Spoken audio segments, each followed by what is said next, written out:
Muy buenos días, un saludo muy especial para los compañeros del panel, para los organizadores y para los asistentes a este evento. En primer lugar, quiero señalar que la Constitución del 91 propició tres cambios muy importantes para el trabajo regional y toda la formulación de políticas públicas con enfoque participativo. El primero de ellos es el reconocimiento de la diversidad. La Constitución reconoce diversidad territorial, cultural, sexual, religiosa, política, lo cual nos permite hacer un trabajo diferenciado en los territorios. El segundo de los enfoques importantes de la Constitución del 91 es el territorio como un cuerpo, como una cosa integral, que conjuga elementos como los recursos naturales, la población, la administración y todas las dinámicas sociales y políticas posibles dentro de él.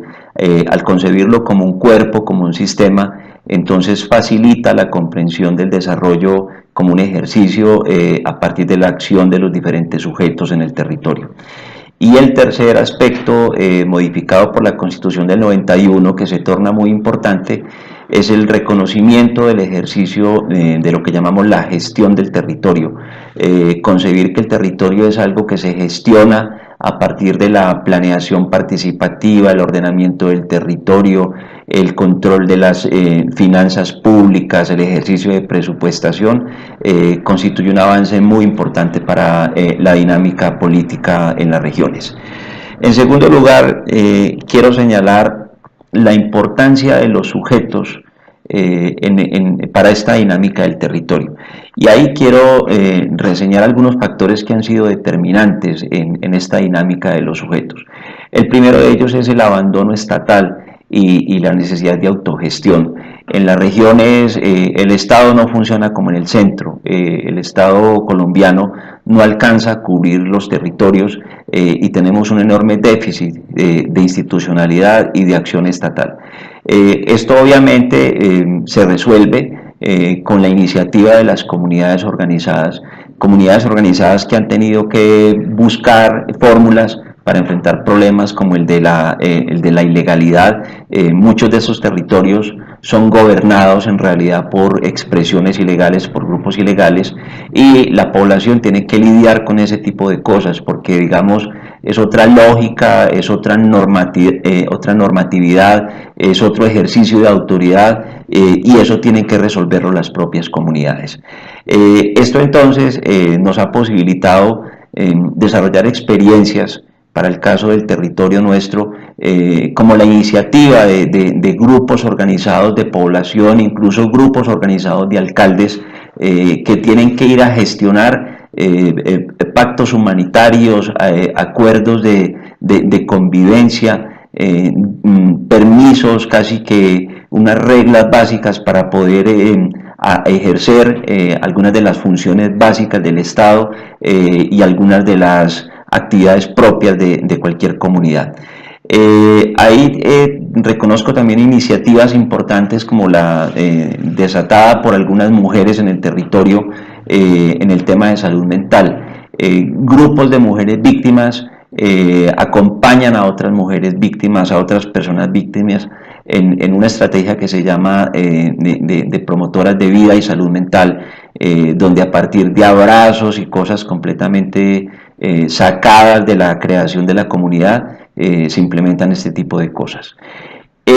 También se pueden reconocer ahí iniciativas importantes como el ejercicio de la planificación social, que arranca con asambleas comunitarias, en la formulación de planes de vida que luego son negociados con los candidatos, luego son llevados a los planes de desarrollo y luego son impulsados desde la asignación de presupuestos en los ejercicios de presupuesto participativo. También hay que señalar desde la dinámica de los sujetos en el territorio el obstáculo que significa la precariedad del Estado local. En el Estado local, por ejemplo, los sistemas de información, el acceso a información es bastante deficiente. En el Estado local no se dispone de recursos para la implementación de programas definidos por el propio municipio. La mayoría de nuestros municipios son dependientes en un alto porcentaje del sistema general de participación, o sea, de las transferencias del Estado central, tenemos municipios que tienen una dependencia superior al 95%, lo cual obviamente ya nos dice que cualquier iniciativa de desarrollo planteada desde el territorio no va a tener financiación. Tenemos entonces otro de los factores, la guerra, que gravita sobre el ejercicio de participación ciudadana, pues porque hay un exterminio de líderes, hay un desplazamiento de líderes, pero sobre todo hay un condicionamiento del ejercicio de la participación ciudadana. Creo que no se puede hablar de una libertad de expresión, de una libertad de organización, de una libertad de proposición y de gestión en lo público, cuando hay condicionantes tan importantes como la violencia y el cogobierno de grupos armados que en realidad llegan a tener mucho poder en algunos territorios. Bueno, obviamente para el caso del desarrollo regional y lo que tenemos que afrontar, nos vamos a encontrar también con los impactos de la guerra. Los impactos de la guerra son muy variados, pero para el caso que nos ocupa pudiéramos resaltar algunos. El primero, el tema de la violencia sexual. Es uno de los problemas graves en el territorio, sobre todo porque es un problema subterráneo, es un problema que no se ha documentado suficientemente, que ni siquiera en la fase judicial se cuentan con las herramientas para la atención adecuada de este tipo de eventos, y mucho menos en el área de la salud. Hay muchísimas personas víctimas de este flagelo que siguen padeciendo en silencio, sin los recursos adecuados para su recuperación y su acompañamiento por este tipo de vulneración. Otro de los efectos importantes ahí es el hambre que se produce en los territorios, en las regiones, no solamente por efectos de la pobreza, sino también por impactos de la guerra. Actores de la guerra, principalmente la fuerza pública y el paramilitarismo, han implementado estrategias de guerra consistentes en el bloqueo de alimentos, en el sometimiento al hambre a poblaciones enteras. Esto se ha combinado con la destrucción de cultivos y de corrales de animales, se ha combinado también con la prohibición del ingreso de insumos para la producción agropecuaria. Entonces pudiéramos decir que tenemos históricamente en algunas regiones del país y del departamento una huella de hambre que seguramente va a gravitar en los efectos de la salud de las generaciones posteriores a esos eventos. Tendríamos que mirar entonces cuál es la huella en malnutrición y problemas asociados con esta práctica de la guerra que hemos visto en el territorio. Otro de los aspectos que gravita ahí es el rezago territorial. Estos municipios obviamente, además de que han sufrido graves daños en la estructura y en los bienes del propio establecimiento y las dotaciones municipales, tienen pues de manera evidente un rezago, un atraso en todo su desarrollo, pues por cuenta de que buena parte de los precarios recursos tienen que invertirse en atender emergencias humanitarias, en paliativos, para contrarrestar los efectos del conflicto armado, y obviamente pues esto genera un rezago muy importante en el modelo de desarrollo de cualquier municipio. Nos ha generado esto entonces en conjunto una alta población dependiente de los subsidios del Estado. Una población que se ha desmovilizado, una población que no se concibe como sujeto político, una población que no tiene iniciativa frente a lo gubernamental, más allá de demandar la entrega de subsidios. Esto nos ha producido un daño enorme en toda la dinámica de participación ciudadana y de formulación de políticas públicas. Una política pública no se formula con limosneros. Una política pública se formula con ciudadanos, y ahí tenemos un retraso bastante importante en eso. Tenemos entonces también en consecuencia una desactivación, yo diría funcional, de los espacios de participación. Aunque formalmente tenemos más de 40 espacios de participación ciudadana, uno puede garantizar que en buena medida esos espacios son solo de participación formal, donde muchas veces acuden los mismos líderes y los planteamientos son muy pasivos, porque digamos son el reflejo claro del impacto nocivo que hemos tenido en toda la dinámica de participación y en todos los liderazgos ejercidos en estos territorios. Y esto se traduce también en una dificultad enorme para el ejercicio del control social. Ejercer control social, vigilar los contratos, vigilar los presupuestos públicos en regiones históricamente afectadas por conflictos armados y por la presencia de grupos armados desde la ilegalidad, han imposibilitado un manejo, digamos, muy soterrado de las finanzas públicas, ha vuelto muy difícil ejercer cualquier tipo de control ciudadano sobre este ejercicio de gobierno. Bueno, creo que uno de los ejemplos claros de lo que acabo de explicar lo constituye el resultado del reciente plebiscito por los acuerdos de paz.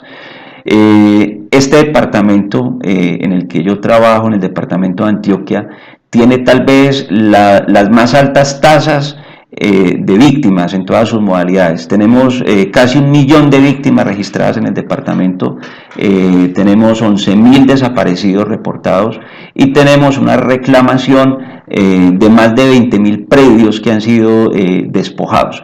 No obstante esta situación, aquí la población votó mayoritariamente en contra de los acuerdos.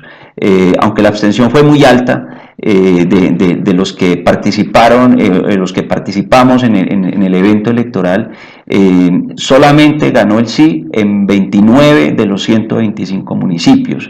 Y el no tuvo un triunfo preponderante a nivel global superior al 60%. Y uno dice, bueno, ¿cómo es posible que en un departamento rural tan gravemente afectado por la violencia, con una tasa tan alta de víctimas, la gente salga a votar por la continuidad del conflicto, la gente rechace un programa de desarrollo rural, la gente rechace un programa de apertura política? Es algo incomprensible. Pero cuando uno empieza, digamos, como a buscar en las causas de eso, más allá de lo que les he mencionado, que tiene que ver con todo el impacto en el enfoque y en los espacios de participación política, uno encuentra una alta carga ideológica, sobre todo en las iglesias.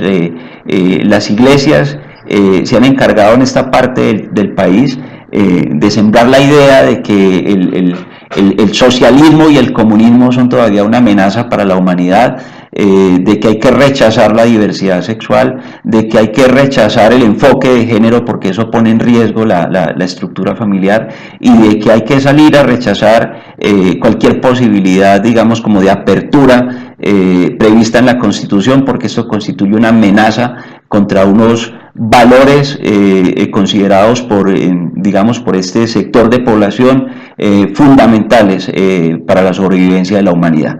Entonces eso nos pone a nosotros casi que en unas condiciones ideológicas, yo diría que casi que feudales, contrarias a lo que hay en la Constitución, pero hay que reconocer que tienen muchísimo peso en este territorio y que esas son las nuevas formas de expresión ciudadana que no consultan necesariamente los mecanismos de participación, las relaciones de gobierno y el problema del desarrollo, pero que digamos son formas de expresión que toman muchísima fuerza.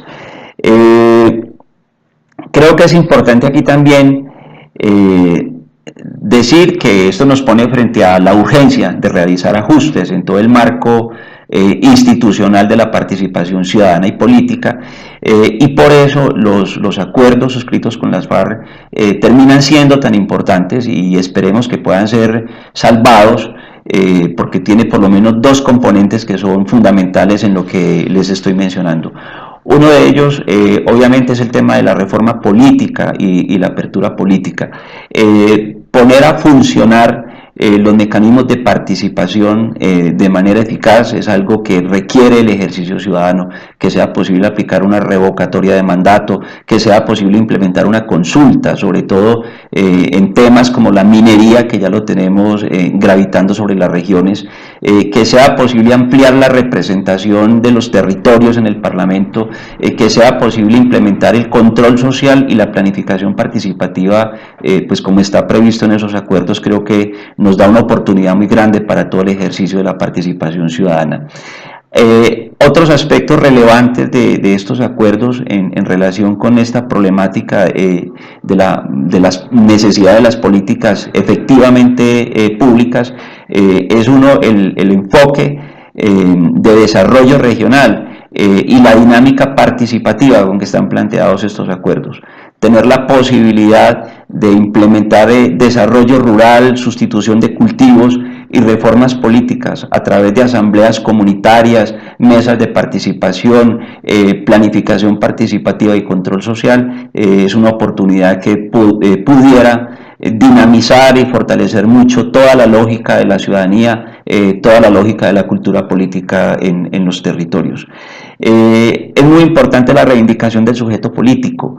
Creo que esta concepción de el ciudadano como un sujeto aislado, como un sujeto que actúa de manera individual, nos está haciendo mucho daño. Es una concepción de ciudadanía que se distancia del territorio, es una concepción de ciudadanía que se distancia del colectivo, es una concepción de ciudadanía que se distancia de los debates políticos más importantes y se centra en la satisfacción de necesidades individuales y personales, pues, que son legítimas, pero que todos sabemos que en la construcción de la política y de la sociedad son muy insuficientes. Y quiero concluir señalando algunos apuntes sobre lo que sería el rol de la academia en este escenario que necesitamos transformar. El primero, yo creo que hay que concebir la extensión universitaria como un servicio social, no como una fuente de financiación de las universidades. Esto nos tiene acabados, nos tiene saliendo a buscar proyectos por todo lado y a ver las comunidades y sus problemas como una oportunidad de financiación de proyectos, no como una obligación de intervención desde la academia. Esto hay que reformularlo. Lo segundo, es necesario que las universidades reconsideren su sistema de calificación. En la universidad se califican los títulos, las publicaciones indexadas, pero en la universidad no se califica el trabajo de extensión, el compromiso con las comunidades, las transformaciones positivas de problemas. Eso no da ningún puntaje en la universidad y por lo tanto la academia está volcada hacia el tema de la calificación académica por fuera de su relación con las comunidades y con los problemas del país. En tercer lugar, creo que es muy importante, ya lo han dicho en muchísimas ocasiones, la recuperación de las humanidades. Las humanidades no pueden seguir siendo la materia accesoria, no pueden seguir siendo la materia alternativa. Las humanidades tenemos que recuperarlas en la academia porque al profesional hay que darle sentido de vida, hay que ponerlo de cara a su país, hay que ponerlo frente a estas regiones y hay que decirle que la intervención profesional está pensada, está hecha para ayudar a la humanidad, para transformar cosas, problemas importantes de la sociedad. Y el tema de la apuesta por la democracia es una cosa fundamental en la academia. Eso tenemos que ganarlo entendiendo la democracia como la base del desarrollo, de acuerdo al planteamiento de Amartya Sen y de otros teóricos que nos han demostrado que sin libertad, que sin democracia no es posible desarrollo.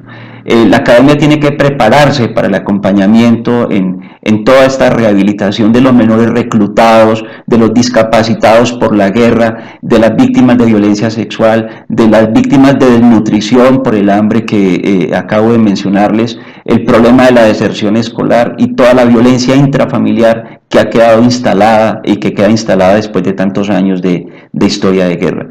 Y finalmente, creo que la academia tiene que prepararse para acompañar las luchas sociales que van a acompañar, que van a seguir en el posconflicto. La lucha social por los recursos naturales, contra la megaminería, contra estos biocombustibles, toda la lucha por la tierra, la propiedad de la tierra que está en disputa hoy, debe ser acompañada por la academia. Entonces, para concluir, quiero decirles que si estamos pensando en salud, si estamos pensando en desarrollo, si estamos pensando en humanidad, la academia tiene que involucrarse profundamente con todos estos temas. Muchísimas gracias.